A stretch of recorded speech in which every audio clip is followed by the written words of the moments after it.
నమస్తే, welcome to I dream. నా పేరు ప్రసాద్. జనసేన పార్టీలో అసంతృప్తి జ్వాలలు రగిలిపోతున్నాయి. ఇది మనం చెప్తున్న మాట కాదు.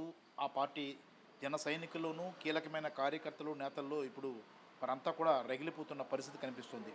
కొన్నేళ్లుగా పార్టీ కోసం పనిచేసిన వాళ్ళు చివరికి పార్టీ పరిస్థితి అగమ్యగోచరంగా మారిపోయింది. ఇంకో పార్టీకి ఆ పార్టీ జెండాలు మూసే పరిస్థితి ఎదురైందని తెలుసుకున్న తర్వాత ఎంతో కీలకంగా పనిచేసిన నాయకులంతా కూడా బయటకు వచ్చేస్తున్న పరిస్థితి కనిపిస్తుంది. తాజాగా కొన్నేళ్లుగా పార్టీ కోసం అంకితభావంతో పనిచేసిన సమ్మెట్ల వెంకటేష్ మనతో ఉన్నారు. ఆయన్ని అడిగి చాలా విషయాలు తెలుసుకుందాం. బ్రదర్, మీరు అంటే జనసేనలో పనిచేశారు కదా, ఎన్నాళ్ళ పాటు జనసేనలో పనిచేశారు? ఏమేమి చేశారు పార్టీలో? 4, 5 సంవత్సరాలు చేశానండి. ఓకే. ఆ రోజుల్లోనే విశాఖ ఉత్తర నియోజకవర్గంలో ఇన్ఛార్జ్ ఎవరు లేరండి.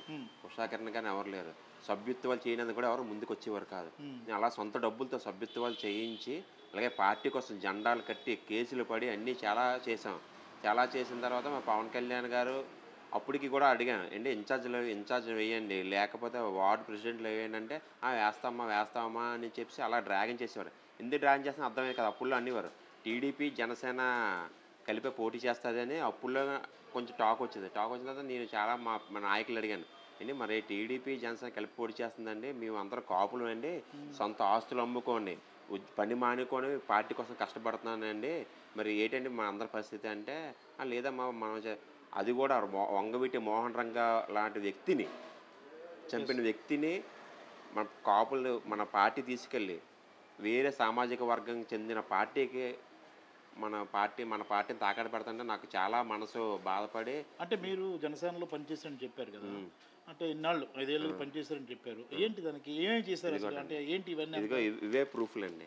నా సొంత డబ్బులతో జన సైనికులు అందరిది చాలా మంది అభిమానులు కుర్రవాళ్ళే కదండి, వాళ్ళందరూ డబ్బులు లేకపోతే నా సొంత డబ్బులు పెట్టి వీళ్ళందరికీ కూడా నేను సభ్యత్వాలు చేయించండి. అది కూడా వాళ్ళు ఎక్కడ పడేసుకుంటారో వాళ్ళకి కుర్రవాళ్ళు కదా, తెలియదు కదా, సమయం దొరకపోతే మళ్ళీ ఇబ్బంది పడితే నా దగ్గర ఉంచుకున్నానండి. ఇవన్నీ ఎంత ఎంత ఎంత ఖర్చు పెట్టి ఉంటాం మీ పార్టీ కోసం? నేను లక్షల్లో ఖర్చు పెట్టాను. పవన్ కళ్యాణ్ గారు పుట్టినరోజు వస్తాయి, బ్లడ్ క్యాంపులు పెట్టాను. మెడిసిన్ కూడా అందరూ మెడికల్ క్యాంప్ పెట్టారు. మెడికల్ క్యాంప్ పెట్టి మెడిసిన్ ఎవరికి ఇచ్చేవారు కదా, నా సొంత డబ్బులతో మెడిసిన్ కూడా ఇచ్చిన రోజులు ఉన్నాయండి. అలాగే పవన్ కళ్యాణ్ గారు ఈ పార్టీని వేరే పార్టీకి తాకట్టు పెడతానంటే మాకు మన మనోభావాలు దెబ్బతీసింది. మా కులానికి అంబేద్కర్ కంటే గొప్ప అండి వంగవీటి మోహన్ రంగా గారు.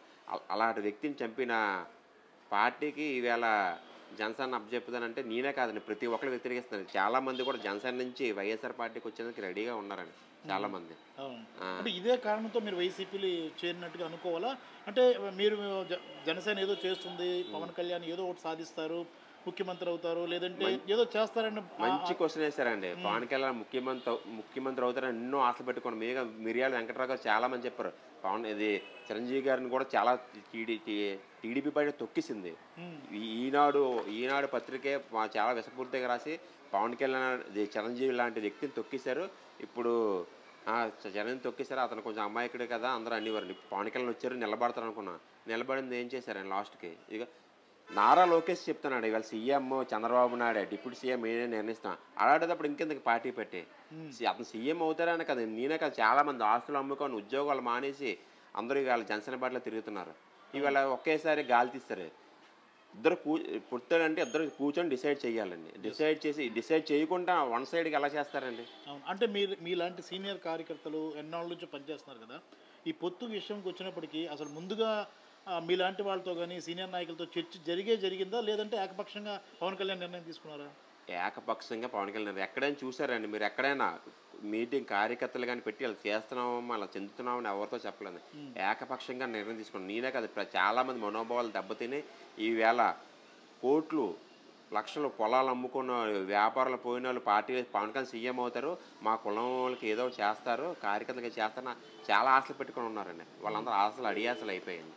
ఇప్పుడు జనసేన పార్టీకి సంబంధించి మీరు చెప్పారు కదా, చాలామంది పనిచేస్తున్న వాళ్ళంతా కూడా అసంతృప్తితో ఉన్నారని చెప్పారు. అంటే వాళ్ళంతా కూడా ఇప్పుడు ఏమనుకుంటారు? యాక్చువల్గా ఇప్పుడు లేటెస్ట్ పరిణామాలు చూస్తున్నారు కదా, జనసేన టీడీపీకి సపోర్ట్ చేయాలని నిర్ణయం తీసుకుంది. ఏ పదవి ఇస్తారో గ్యారెంటీ లేదు, ఎన్ని సీట్లు ఇస్తారో కూడా ఇంతవరకు తేలలేదు. ఈ పరిస్థితుల్లో జన సైనికుల్లోనూ లేదంటే జనసేన పార్టీకి సంబంధించిన సీనియర్ కార్యకర్తలు, నేతలు ఏమనుకుంటారు? వాళ్ళంతా కూడా మౌనం వహించాలనుకుంటున్నారా, లేదంటే నిజంగా మళ్ళీ జనసేనకి కానీ టీడీపీకి పనిచేయాలని అనుకుంటున్నారా? టీడీపీకి ఎవరూ పనిచేయరండి. ఈవేళ నాకు చాలామంది టచ్లోకి వచ్చారండి. అన్న మాకు ఇలాగ ఉంది, మాకు ప్రాబ్లం ఉంది, మేము వచ్చేస్తాము, మేము ఇలా పార్టీలో జాయిన్ అవుతాము అని చాలామంది అన్నారు. ఎందుకంటే లోకేష్కి డైరెక్ట్గా చెప్పారు, మీ సీఎంని మేము నిర్ణయిస్తాం, మా చంద్రబాబు సీఎం. ఇంకా సీఎం అయితే దానికి అర్థం ఏంటండి, మీరే చెప్పండి. దానికి అర్థం పవన్ కళ్యాణ్ గారు క్లియర్గా అమ్ముడిపోయారు టీడీపీకి. అందువల్ల వీళ్ళందరూ కష్టం వృధా అయిపోద్ది. దయచేసి జన సైనికులారా మీకు అందరికీ చెప్తున్న ఒకటే విజ్ఞప్తి, క్లియర్గా నారా లోకేష్ గారు మన సీఎం చంద్రబాబు అని చెప్తున్నారు. అలాంటప్పుడు మనకెందుకు, మన కులం వాళ్ళు కానీ మన జన సైనికులు కానీ మన పార్టీలోకి వచ్చేయండి. ఎందుకంటే ఆ పార్టీ మన పవన్ కళ్యాణ్ గారు సీఎం అవ్వలేరు ఎట్టి పరిస్థితుల్లో, క్లియర్గా చెప్పారు. అలాంటిది ఆ పార్టీ కష్టపడేందుకు మీరు చాలామంది ఉద్యోగాలు మానుకున్నారు, వ్యాపారాలు మానుకొని చాలా కష్టపడుతున్నారు. అందువల్ల మీరు ఎట్టి పరిస్థితుల్లో ఇంకా ఉండవసరం, మీరు వచ్చేయని నేను మనవి చేసుకుంటున్నాను. రైట్. అంటే మీరు ఇప్పుడు వైసీపీలోకి వచ్చారు కదా, వైసీపీలో ఏం చూసి మీరు వచ్చారు? అంటే ఇప్పుడు జనసేన మీరు చూశారు, అతను సొంత సామాజిక వర్గం మా వాడు అని భావించి పార్టీని మోసారు, డబ్బులు ఖర్చు పెట్టారు, అన్నీ చేశారు. ఇప్పుడు వైసీపీలో ఏం బాగుంది అంటే యాక్చువల్గా జగన్మోహన్ రెడ్డి నాయకత్వం కానీ లేదంటే ఆయన విధానాల విషయంలో మీకు ఎలాంటి నమ్మకం ఉంది? జగన్మోహన్ రెడ్డి గారు ముందు మంచి పథకాలు పెట్టాడు. ఈ పథకాలు దేశానికి ఆదర్శం. ఇటువంటి పథకాలు ఏ దేశంలో పెట్టలేదు, ఏ రాష్ట్రంలో పెట్టలేదు. ఇటువంటి పథకాలు కూడా ప్రతి రాష్ట్రంలో అమలు చేయాలని ఇటువంటి పథకాలు చూసి చాలామంది ఆకర్షితులై ఈ పార్టీలో చేస్తున్నారు. అది కూడా కాపులకు పెద్దపీట వేశారండి. పవన్ కళ్యాణ్ గారు కాపులు పెద్దపీట వేస్తారంటే ఒక రెడ్డి సమాజ వరకు అయ్యుండి చంద్రబాబు గారు మా కాపులు చాలా పెద్దపీట వేసి చాలామంది మంచి మంచి పదవులు ఇచ్చారండి. ఇటువంటి నలుగురిని కలుపుకునే వ్యక్తిని ఇప్పుడు మనం సీఎం చేయాలి, మరోసారి ముఖ్యమంత్రి చేయాలనే ఉద్దేశంతోనే నేను జాయిన్ అవ్వడం జరిగిందండి. ఇలాగే కాదు, ప్రతి జన సైనికులు కూడా అలాగే అనుకున్నారు. వాళ్ళందరూ కూడా వచ్చేందుకు రెడీగా ఉన్నారు. Right right okay okay thank you very much brother. Thanks. Right, చూస్తున్నాం కదా, సమ్మెట్ల వెంకటేష్ గత కొన్నేళ్లుగా జనసేన పార్టీలో పనిచేశారు, జెండా మోసారు, తన సొంత డబ్బులు ఖర్చు పెట్టుకున్నారు, ఆ పార్టీకి సంబంధించిన కార్యకర్తల కోసం రకరకాల కార్యక్రమాలు చేశారు, రక్తదాన శిబిరాలు నిర్వహించారు పవన్ కళ్యాణ్ బర్త్డే సందర్భంగా.